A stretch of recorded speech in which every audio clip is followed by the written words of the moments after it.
So, Jamie, everyone has been waiting for the Laurie Strode and the Michael Myers reunion. So, what can fans expect in this edition?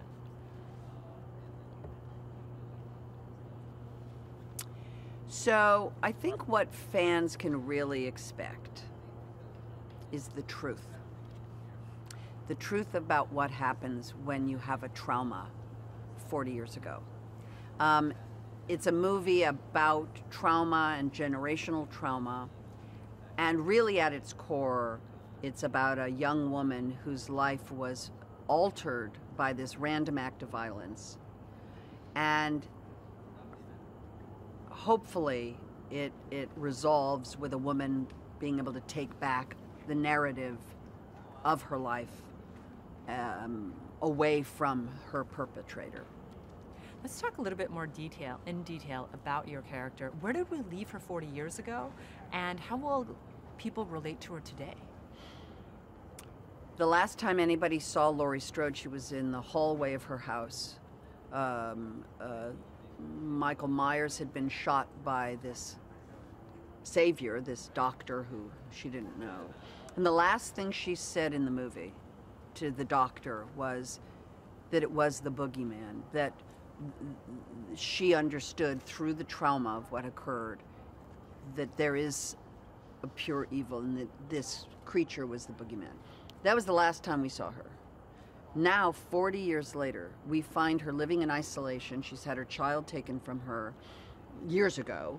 She has a grandchild she has a little relationship with, but very little. She has no friends. She lives in total isolation, total preparedness. She is perseverated on this idea that Michael Myers was going to return for her, and she had to be prepared, and she had to prepare and protect her family. That is her mantra. She had a mantra every day: prepare, protect, prepare, protect. That's all she did.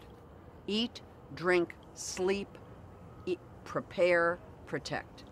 And that's who we see. So 40 years before, she was a victim of violence, and now 40 years later, she is this warrior, wounded warrior on the hunt. And speaking about the boogeyman, what do you think it is about Michael Myers that makes him so frightening? And you know that horror has evolved since we've seen him. So is it still the same fright level? Are we still going to get that from this edition of Halloween? You know, I can't tell what people are going to feel. I can tell you that I've seen the movie with audiences, and it is a very powerful reaction. David Gordon Green has made a very scary movie with some incredibly violent and shocking set pieces in the midst of a story about a wounded warrior, and it's extraordinary. What is it about Michael Myers that makes him so scary to everyone? I know that there are a lot of film schools where people have tried to understand and dissect what are the elements that make Michael Myers such a terrifying creature. I think there's the fact that he's human but inhuman. He's there but enigmatic.